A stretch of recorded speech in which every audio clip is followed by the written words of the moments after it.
Regular software and firmware updates are crucial for embedded devices to maintain security, fix bugs, and receive new features. REWIRE offers a secure and reliable update process that uses authenticated encryption to ensure data integrity and confidentiality. The cryptographic scheme adopted is LRBC2, a leakage-resilient symmetric key algorithm that protects against side-channel attacks, in presence of devices that can be physically accessed by an attacker. A mathematical proof of security for the scheme is necessary, but not sufficient. REWIRE uses formal verification to ensure that the actual implementation follows the specification and is free of errors of different kinds. Formal verification can be employed to detect memory safety issues and undefined behaviors, among the most critical concerns in a C piece of software. The code can be automatically analyzed for several types of issues, including pointer arithmetic overflow, unsafe typecast, undefined bit shifts. This demo will show how to use model checking with the CBMC tool to detect occurrences of integer overflow in the LRBC2 C encoding.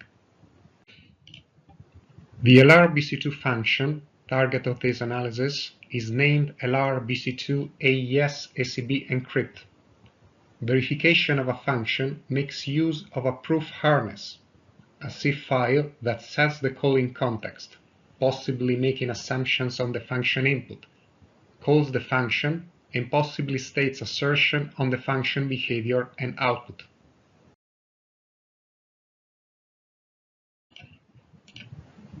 This function has been chosen for the demo because it is of non-trivial complexity.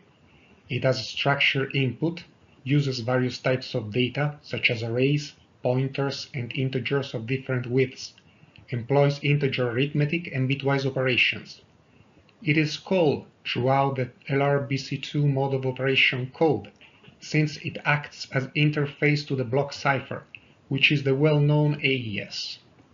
As mentioned, the proof harness file can include assumptions based on an examination of the calling contexts of the target function in the LRBC2 code. The proof harness calls the target function, otherwise leaving its inputs free to range within their own domain. This demo focuses on one type of C issue, signed integer overflow. Model checking is run by calling the CBMC tool on the command line with the appropriate runtime options. There is no need to manually instrument the code in view of the target analysis, since assertion checks for overflow are automatically added at runtime. CBMC reports an occurrence of overflow and returns a counterexample showing an execution trace that leads to the failure of the assertion associated with the occurrence. The CBMC tool is run on a terminal of a Linux Ubuntu-based server. The model checking tool receives as input the name of the proof harness file together with all other source files on which it depends. In this case, the AES code is also included. The entry point of the verification process, that is the name of the function appearing in the proof harness file, an option to make sure loops in the code are fully analyzed, the type of issue to look for, here signed integer overflow, a specification of the reasoning engine to be employed by the model checker, and finally a request of a counterexample trace if an issue is detected. Verification is then run and ends after a few seconds.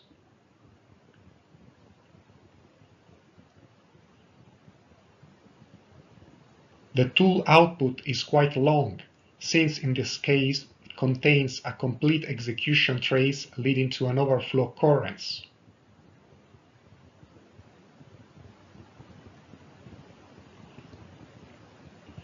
At the bottom, information on the outcome of the verification is reported.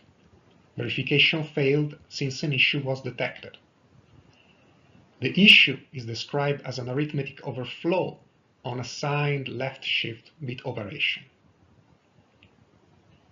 Just below is the failed assertion corresponding to the encoding of the overflow check.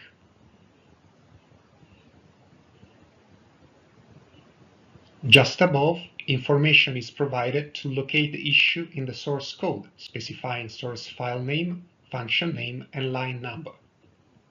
Let us go to the source file and examine the content of the given line number.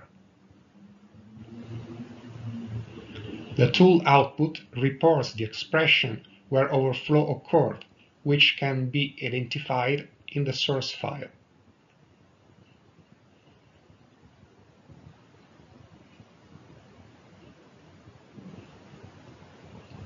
A single type of issue, selected at runtime, can turn into multiple checks being performed at different points of the source code. Each check is uniquely identified by a name that can be determined by examining the tool output.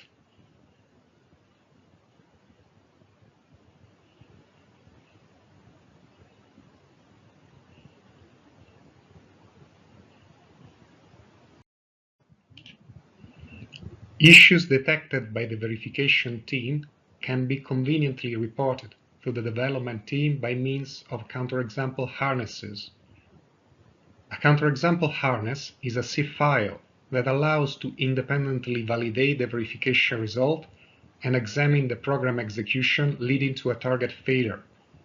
Its structure is similar to that of a proof harness in setting up a call to the function where the issue was detected, with the difference that the input values are fully specified based on the information available in the counterexample trace returned by the verification tool.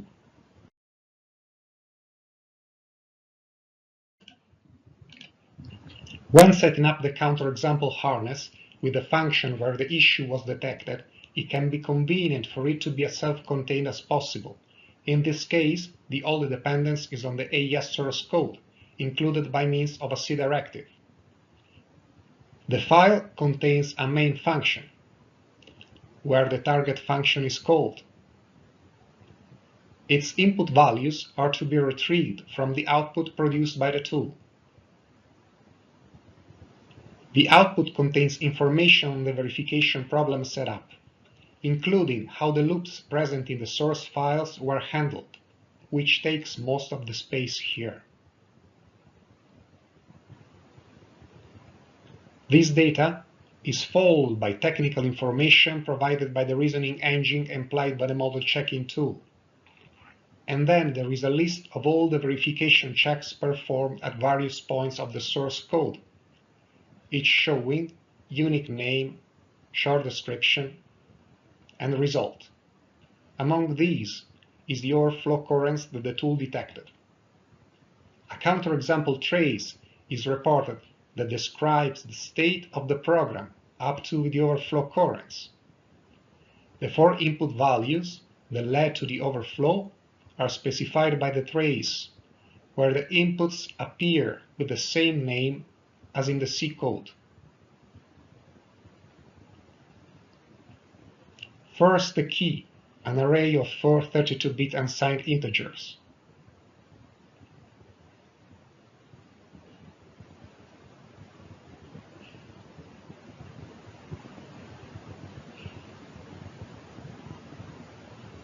Then the plain text, again an array of 4 32-bit unsigned integers. Finally, number of 32-bit words and size, 2 integers respectively representing the number of blocks to be processed and the number of blocks of the ciphertext.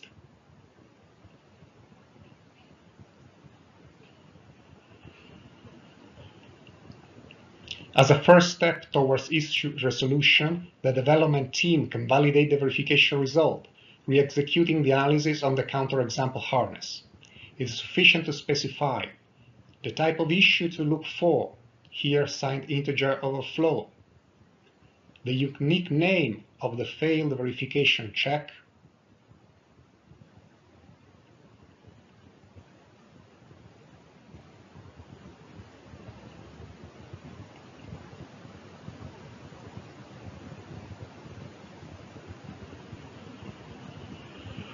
the request of a counterexample trace, and the name of the proof harness file. At this point, the verification result is validated and the development team can proceed to investigate the root cause of the overflow. The level of challenge posed by the verification problems led to timeouts and especially memory out events. Some of these problems, possibly with variations on the verification settings described in deliverable 3.2, are currently under investigation on a server with upgraded hardware. Future activities include the formulation of verification problems based on the use cases provided by the REWIRE partners, and the application of model checking techniques informed by domain-specific knowledge. Formal verification will also be investigated in the context of security protocols to analyze the impact of the insertion of monitoring hooks in the attestation process. Thank you very much for your attention.